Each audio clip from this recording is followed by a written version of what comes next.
Chargers lost a really tough game against the Dallas Cowboys the other day in the second preseason game of the year. And with only one preseason game left before the actual regular season does begin, I figure it's, time that we kind of look over everything that occurred during that game and talk about the 5 things that we learned after the preseason game against the Cowboys in week 2.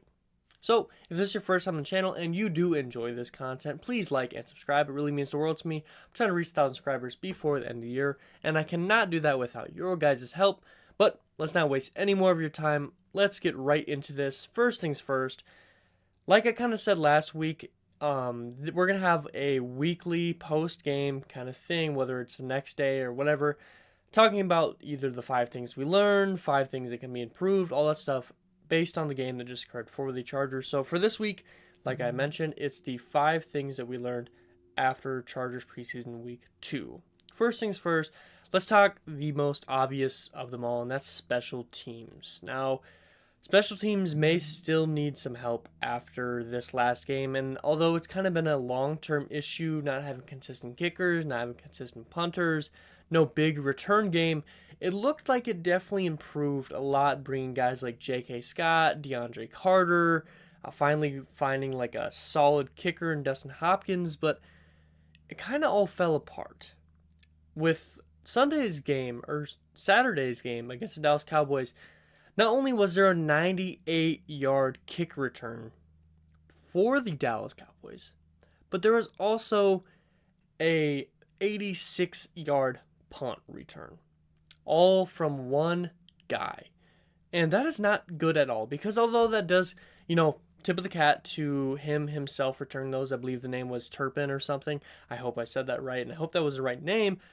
But the fact of the matter is that's also a big part and due to, your guy's ability to go down and make a tackle, get through blocks and all this stuff. And if you're having 2 kicks returned, punting and kicking, that's never good news long term for your team, because if it happens twice in the same game, it probably means that there's one thing that's kind of going wrong.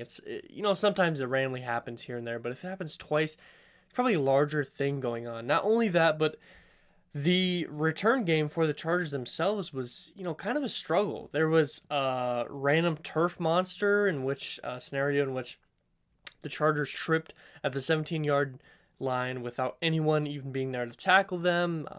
And just consistently there was nothing great going on, at least in the return game, for both directions of the Chargers, whether they were returning themselves or defending it. It didn't look very good. And funnily enough, in a game that the Chargers really struggled at, in special teams, the commentating booth also struggled a lot. I listened to the Matt Money Smith version of it, and it was constantly messing up names here and there. I just find it quite funny that in the game the Chargers struggled at, the commentator booth was also messing up names along the way. The next kind of thing here for the Chargers that we learned is they need to learn how to manage the halftime clock a little better. And we saw this last year. At times, Brandon Staley would try to push the clock on 4th down, stuff like that, and it would lead to scores, but it was really, really tough this past game.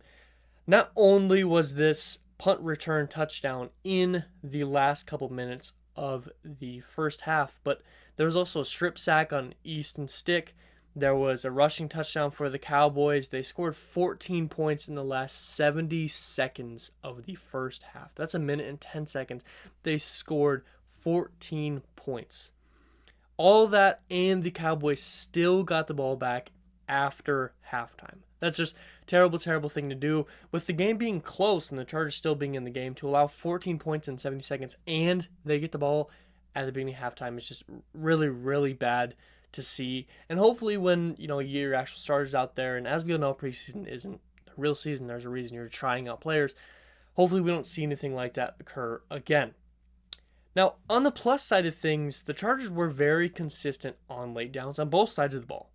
The Chargers held the Cowboys to be 2-12 on 3rd down, which is just a really, really bad percentage for the Cowboys. Not only that, but the Chargers went 7 for 15 on 3rd down, which is, just right there below 50%. And with that being said, last year, I believe the Chargers were like top 10, top 5 in 3rd down conversions. And based on that alone and that not even being the starters, I expect that to continue. With that being said, the Cowboys did go 2-2 on fourth downs, and the Chargers went 1-2 on fourth downs.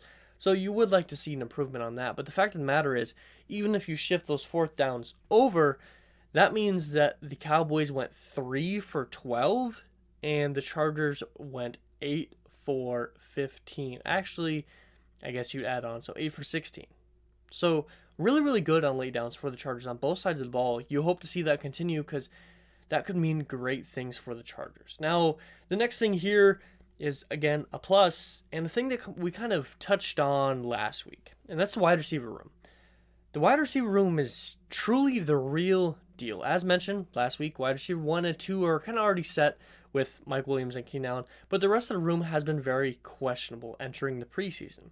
Before the preseason began, many saw the roster as having only like 4 true wide receiver options, but as we come close to the regular season, I think it's starting to open up a lot more, and many people, including myself, are starting to believe that this team may even roster 6 wide receivers. And if you don't know, 5 is normally the normal throughout the entire NFL, and the Chargers could potentially roster 6. Once again, Joshua Palmer and Michael Bandy had some great games in week 2 of the preseason after doing very, very good in week 1. Josh Palmer had 3 receptions for 75 yards and another touchdown. Michael Bandy had 8 receptions for 69 yards and a touchdown. Both these guys scored a touchdown last week and again scored one this week. And if you see that occur again in week 3, I think it's likely that both these guys stay on the roster. What that means for the team would mean Keenan Allen, Mike Williams as your 1 and 2. DeAndre Carter will be on this team because there's been very good news about him through training camp, as well as the fact that he's going to be the kick returner and punt returner. There's 3 right there. You also have Jalen Guyton, who is your speed guy, who's going to be that wide receiver 4. And then if Joshua Palmer and Michael Bandy, who are both playing at top levels in preseason, both make the team, that's 6 wide receivers with, another guy that was expected to get more time, and Joe Reed not making the final roster. So the wide receiver room definitely has stepped up big as the preseason has went on. The last kind of thing I want to touch on here real quick is the fact that the Chargers are putting themselves in a great position to win games. Even with this loss that the Chargers had against the Cowboys, some great things were occurring and some great signs of winning where they won pretty much every major statistical category that wasn't scoring. In total yards, the Chargers won 296 to 242. In first downs, the Chargers won 19 to 14. For penalties, the thing the Chargers struggled with a lot, Chargers only had 3 penalties for 20 yards, while the Cowboys had 8 for 57.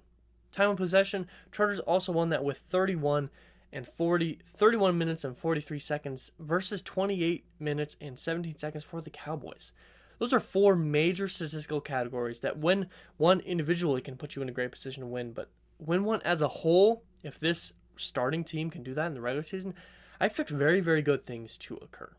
Now, with all that being said, as mentioned last week, and we're going to mention again this week, it is the preseason, which means your starters aren't playing, which means your backups, and these games don't matter, as we all know. But it is very good to see some of these things occurring, but also some worries are also arising. So once everything gets rolling, we've been hearing good news from training camp outside of a couple key injuries here in J.C. Jackson, who could return week 1, may not. We're not quite sure yet. But the Chargers are looking very good so far through preseason, at least for some of the question marks that this team had. Winning-wise, not so much, but again, that's not a huge worry. So what are your guys' thoughts so far in preseason? Are you worried about the wide receiver room? Do you think that they're going to fill out this roster very heavily and be consistent once the actual regular season starts? Is this special team going to turn around or not? Because, again, that's a very, very big worry for this team. But like always, if you enjoy this content, please like and subscribe. I'm trying to reach 1,000 subscribers before the end of the year, and I cannot do that without your guys' help. And as always, I hope it taught some today. Hope it made you smile, hope it made you laugh. That someone's really important to me affect someone else today in a great way, because every single day can be a great day if we all just put in the effort. And as always, you guys all be safe out there. But something deep inside won't let